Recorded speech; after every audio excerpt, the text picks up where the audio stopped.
Similarly, for some of the coastal measures were carried out in Odisha coast recent years, and actually in morning sessions,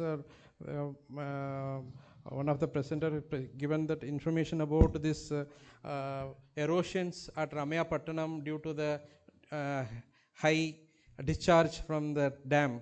So this actually what happened, this area of the Ramayapatnam was totally eroded due to this flow pattern changed in the during the discharge due to the sand speed. So we have given that solution to open this actually to give the aggressions in that particular Ramayapatnam village to save the villages. After the implementing this solution, we got a beach here in Ramayapatnam actually. Similarly, some other works are carried out in Penta and Ramayapatnam, Penta, Puri, and Ramchandi beaches also. One of the other work actually from beach restoration at eco-retreat Konark sites in Kusapatra river mouth, that ecotrek has been eroded drastically during year 2022, and we have systematic short-term studies and long-term studies were carried out and given the mitigations to the government, state government, and then this will be implemented. And last year they conducted the eco-retreat Konark program actually. From the summary, actually this particular coastal inlets have the severe issues. This can be studied carefully, particularly for any shore protection works. Integrating environmental shore coast protections not only helps the marine ecosystem but enhance the sustainability and navigability of the inland waterways. And also sustainable solutions actually requires implementing integrated coastal zone management plan by improving the mangroves restorations, and comprehensive approaches requires basic data collection, analysis, implementations, numerical model studies, and testing the mitigation measures, implementation. After that, post monitoring of the sites is required for restoration of the beaches and lost coast.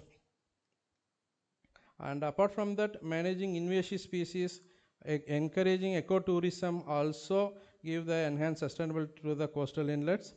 And preserving coastal inlets requires a collaborative and integrative approach and long-term monitoring and location-specific studies. Thank you.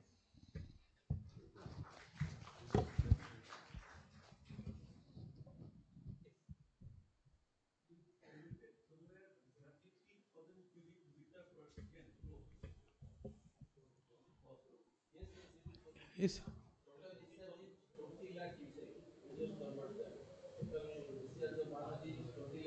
Sir, actually that upstream is area is more, sir, actually. Mahanadi.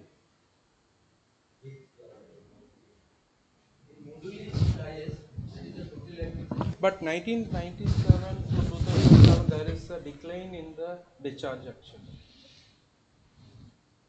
Before 1997 the huge discharge was there. Whom do you inform when you're doing all these studies? Who is supposed to take these actions? You are doing studies, but whom do you inform so that who is responsible for protection of these?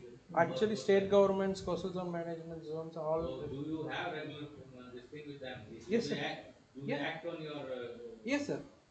Yeah, he has shown that, huh? He has shown one. Yeah, coastal that, zone management. So it's as soon as you do the study, or they ask you to do. No, no, they asked us to do. So you are not it's observing. consultancy. It's consultancy. Not only consultancy, sir. Apart from that MOU, we have did so much. I see. State government to state government, central government MOS to state government studies. We have so much of studies along Odisha coast, even Tamil Nadu also. Entire coast, we have carried out 200 projects along Indian coast. Thank you.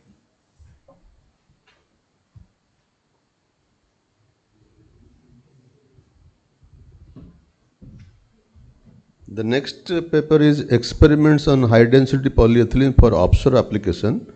It will be presented by Dr. Abhijit Sajan. Abhijit Sajan is a scientist working in energy and freshwater group of NIOT, and his area of expertise are hydrodynamics of subsea pipelines, vortex induced vibrations, designs of offshore platforms. He is actively involved in establishment of OTEC powered desalination plants. He has also guided over 30 students from premier institutes in India for their master's thesis. With this, I welcome Mr. Abhijit to give the presentation.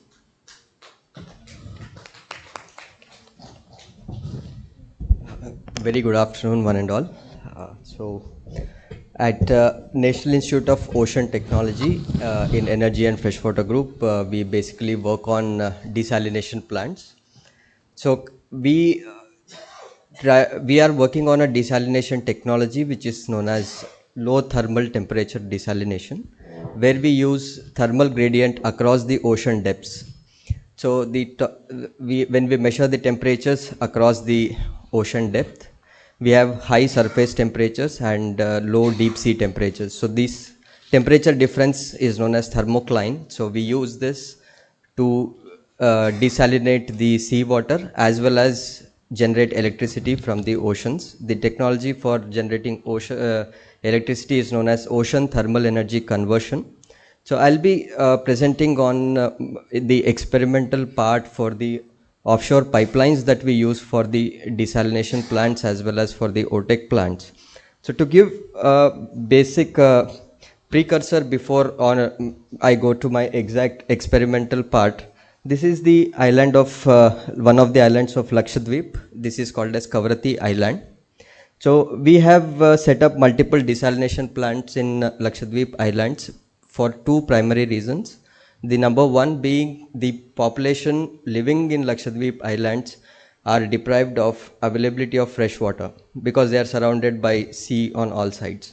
So we have established a desalination plant there, which is, we are proud to say that our desalination plants are the major source of drinking water for the population of Lakshadweep. And second important reason for our experiments to be carried out in Lakshadweep is that we need deep sea cold water. We need sea water from 1000 meters water depth. So 1000 meter water depth is very closely available to the shore, being Lakshadweep Islands being a mountains in the seas. They are actually mountains built by corals. So that's why if you have a look at the bathymetry here, the deep blue part is very near to the shore. So it's only around 4 kilometers we get a water depth of 1000 meters from the shoreline. So this helps us to have a smaller length of the pipeline when compared to the mainland. So we propose offshore desalination plants for mainland India. So coming to the presentation part. So this is Kavaratti Island, located southwest of Kerala state of mainland India. And the geography of Kavaratti is very interesting because the island is aligned northeast to southwest. So the west of the island we have a very tranquil portion which is natural and which is called as lagoon. So the blue part on the western side is called as lagoon. It is a very tranquil water, acts as a natural harbor to the island. It protects the island from any cyclonic activities and it is naturally created. And on the eastern side of the island we have an open sea. So this open sea, if we go 4 kilometers horizontal distance, the water depth is around 1000 meters, 1000 to 1100 meters.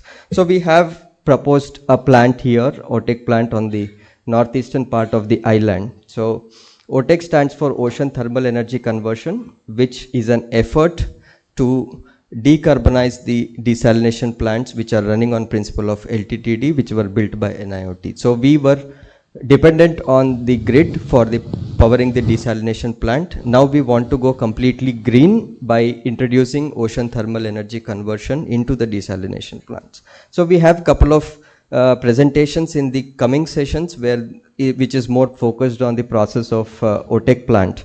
So this is the configuration what we have proposed for the OTEC powered desalination plant in Kavarati Island.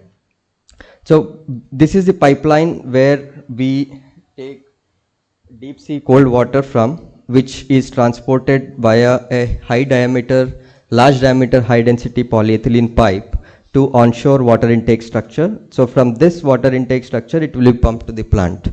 So basically to explain about the desalination or the OTEC powered desalination plant is that the surface seawater is collected into a chamber called flash chamber, where it is vaporized under low vacuum, and the vapor is then condensed into a equipment called as condenser using deep sea cold water. So that is where we require the deep sea cold water from 1000-meter water depth, roughly at a temperatures of around 7 to 8 degrees centigrade.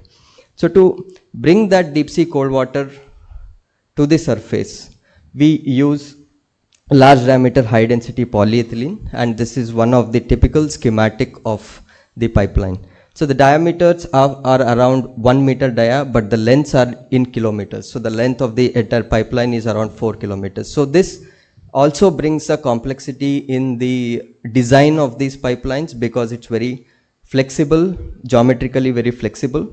And I'll come to the material part, where we use high density polyethylene, which is a polymer material which is produced as a byproduct from the crude oil to fossil fuel to petrol conversion. So it's a petrochemical product which is available in a granular form and is extruded after melting it into a pipeline. So this polymeric material has several structural merits from structural engineering point of view to be considered as usage for the offshore pipelines. So typically oil and gas pipelines are made of steel or alloy materials, but here we are using polymer materials for multiple structural merits that they have got when compared to the steel. And along with that, the material non-linearities, because polymers are known for non-linear material properties. So geometrically, the pipeline is already non-linear, and material also is non-linear. So this brings in more complexities and challenges for analysis and design of such pipelines. Apart from designing these pipelines only for environmental conditions like waves or the dynamic loads arising, there's one more interesting phenomenon that happens when these pipelines are subjected to currents. It is called as vortex induced vibration. So across the pipeline, when there is a sustained current, so the vortices shed from the pipelines, and this causes a fluctuating lift force and is a major contributor to the fatigue damage of the pipeline, apart from the dynamic loads from the waves. And this is the typical vibration mode when a current speed is encountered by the pipeline. So, and coming to why we use polymer when compared to existing technologies of steel, number one, we use large diameter pipelines. We have huge intake, we require huge intake for the desalination plant. So our typical pipeline diameters are more than 630 mm to ranging to 1 meter, and now for offshore desalination plants we are also even thinking of having 2 meter diameter pipelines, so 6 feet diameter pipelines. And across the globe for the OTEC powered desalination plants or for the OTEC plants, the pipelines of 30 feet diameter also are being used, which is very unlikely to be used in the oil and gas pipelines. So the similar installation methodologies do not work for us. So we are into a complete rediscovering the pipeline engineering for OTEC plants. And coming to high density polyethylene, it has low specific gravity, so it floats on water, and it is inherently buoyant. So the oil and gas steel pipelines are brought on board a ship and then welded on board the ship and then installed.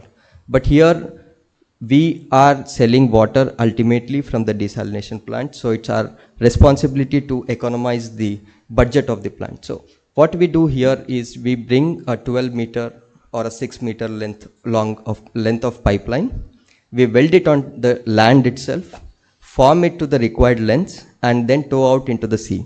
So this inherent buoyancy and low specific gravity of the pipeline helps us in towing the pipeline onto the sea surface. Then It is characterized with low bending stiffness. It means the pipeline is flexible, and it has a very high yield strain. So the yield strains can go up to 300 percentage. So ductile mode of failure is assured for these polymer materials, and being a polymer, it's a viscoelastic material, so it has viscosity and elasticity. So viscosity helps in absorbing high amount of energy that is impacted onto the structure. For example, if it has to absorb the vibration energy, then the polymer materials are much better in having, because they have inherent structural damping, very high inherent structural damping when compared to the regular materials or regular metallic components. So these are few motivations where we use high density polyethylene for these kind of pipelines. And because of the complexities in the material, we try to understand the material in a more scientific manner. So we conducted certain experiments onto the pipeline with two major objectives. One, to estimate the structural damping, that internal damping that the material possesses. And secondly, we wanted to estimate the added mass of the pipeline, because when we have to estimate the vibrations or the natural frequencies of the pipeline, the added mass is very important. So added mass plays a very important role in shifting the natural frequencies. So we wanted to understand that, and prima facie we started few experiments on understanding this, because the high density polyethylene material, which is being used as a structural material for the offshore pipelines, is first of its kind in our country. Normally the high density polyethylene pipes are used for regular outfalls or underground sewage lines or underground water distribution lines where the loads are static. So it does not call for a very high knowledge on the material point of view. Here we are using the material into a dynamic environment. So that is where we have to understand the material more precisely. So first, to estimate the damping, we wanted to set the pipe into the motion. So we wanted to do a free decay onto this pipeline, but we did not want to work on a sample of the pipeline. So we used a small diameter pipe of 32 mm dia and 3 meters length. So these tests are on the on the pipe itself.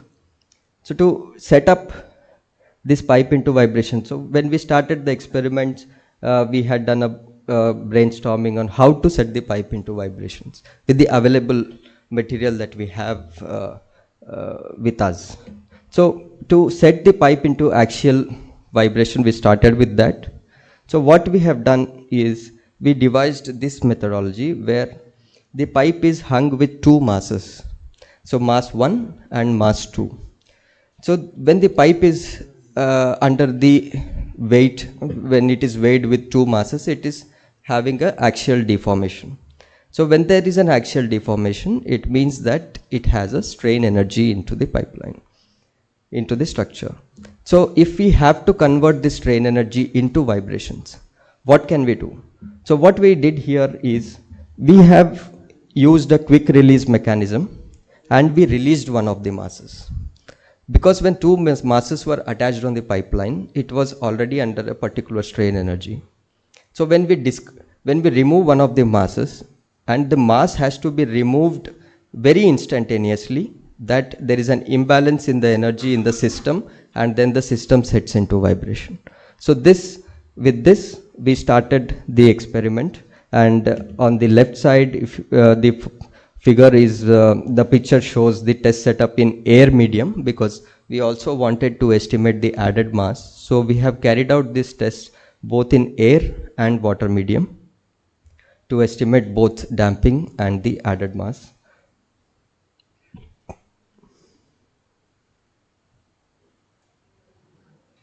So this is the free decay curve. So at every mass that we attach, we have a particular strain in the material. So to simulate different strains in the material, we have used different masses, and we have repeated this test for its repeatability. And this is the free decay curve that we get, and the accelerations of the pipeline were measured at its end using triaxial accelerometers.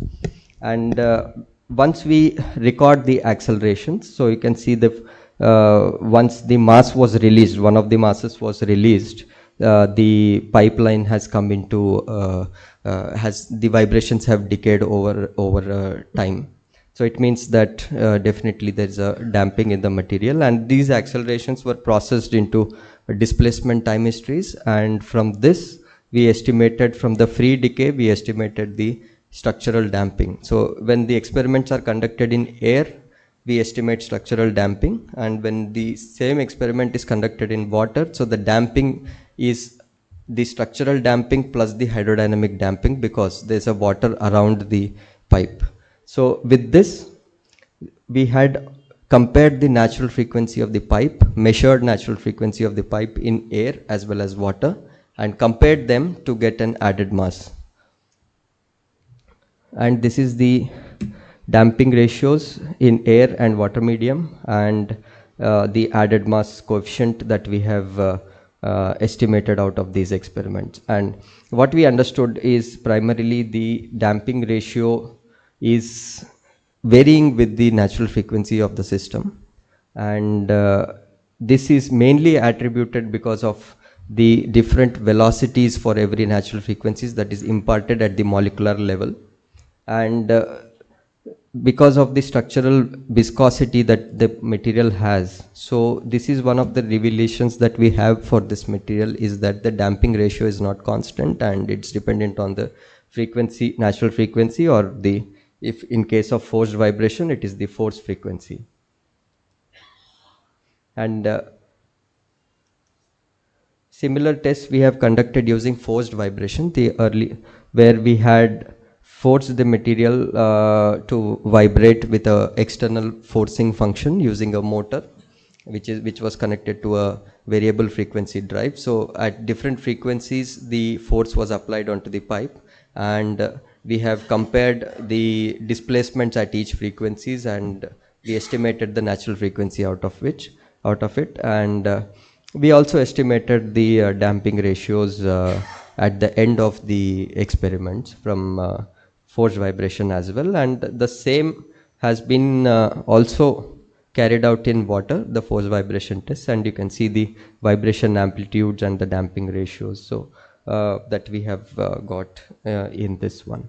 And because the material is not homogeneous, as I said, the material is an extruded material, so the granules of HDPE are polyethylene are molted and then extruded, so the molecular chains align along the length of the pipeline. So the properties along the length of the pipeline and the properties in the bending direction, that is across the cross section of the pipeline, both are different, and in terms of damping, in terms of all the other static structural parameters also. So these experiments are evident of that when we conduct axial vibration tests and bending tests also.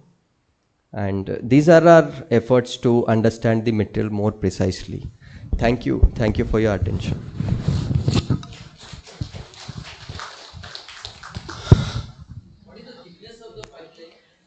Here we have used 3 mm thickness of the pipeline, because the diameter is 32 mm dia, and the sizing of the pipeline was done based on ease at which we can induce the vibrations into the pipeline. I have a couple of questions. Yes, sir. This is my field, okay? So first of all, let me make a correction. HDP is not a byproduct of a petroleum product, okay? It is synthesized with special catalyst, and so it is not a byproduct. Okay. Byproduct is all waxes, all these things that you get. Correct. But this is definitely engineered material. Engineered, synthesized. yes. Secondly, this is not a high damping material because of it's a hydrocarbon polymer, so they are not high damping. But you are comparing with steel. From that point of view, yes, it has some degree of damping. Thirdly, I have a question. Since it's a density is less than 1, how you are able to lower it to 1 meter? Yes. There must be a load on that. Yeah. So that you are not telling. Yeah, you are telling these are the plus points. They are not the plus points. They are the negative points. No. Put an upward thrust, come up. No, certainly there are two ways of looking at the buoyancy, inherent buoyancy of the pipeline. So if our pipelines are not sitting on the seabed as offshore pipelines do. We are not resting the pipeline on the seabed, it's floating subsea. Suppose if I have to travel for, I have to put a pipeline for a 4 kilometer horizontal distance with a 1 kilometer depth. If I go along the seabed, the pipeline length is higher than directly taking the pipe. If I can go to my presentation, please.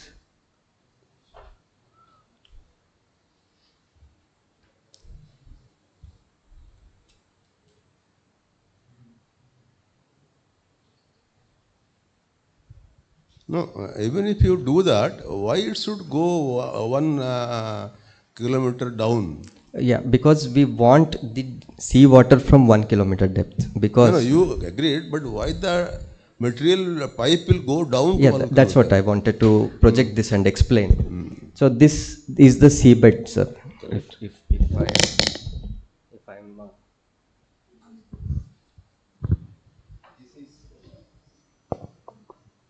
this is the seabed that I hope you are able to see. And if I have to travel along the seabed, if I have to put a pipeline as if it is resting on the seabed, then the length of the pipeline would be higher. So the inherent buoyancy of the HDP pipeline helps us to keep it afloat. Now the question is how it is lowered to the deep sea. So we add multiple weights. So all these black portions are the Since you are weighted portions. correct, you have to add some load, then Yes. only it will go down. And then it goes down. So ease of installation is what we actually bank on the inherent buoyancy of the HDP. Okay. Bottom is not fixed. Bottom has a weight, is a weighted, at the bottom of the pipeline is weighted. Yeah, and we intentionally allow some part of translation at the end because that relieves the most of the stresses in the pipeline. So if I have an anchored or if it is connected to a structure in the deep sea, then the stresses are going to be higher. So which requires a higher thickness pipeline. But the design of the pipeline is such that for a worst environmental condition, we estimate what could be the maximum displacement at the end. So the our main purpose at the end is to collect seawater at that temperature. So whether the pipeline is moving out of the depth or it is still at that position, even for the worst environmental conditions, is what we estimate, and we intentionally allow the pipe to have some amount of movement at the end of the pipeline. And what is the reason for collecting below 1 kilometer? Sir, as we measure, we require, suppose the sea surface temperature is around 28 degrees centigrade, typically along the India. So we want at least 20 degrees temperature difference between warm sea surface water and cold deep sea water. So which requires 8 degrees centigrade deep sea cold water, which is available at 1 kilometer depth below the surface. What is the reason? It is a natural No, thermocline. not that. Why you want 8 degree temperature? Yeah, that maybe our next presentation in the next session we will be explaining the entire process side, sir. Desalination process. Yes, sir. Desalination. Desalination and OTEC process. Okay, good presentation. Thank you. Thank you, sir. Diagram of how the water and the system works. Yeah, this one.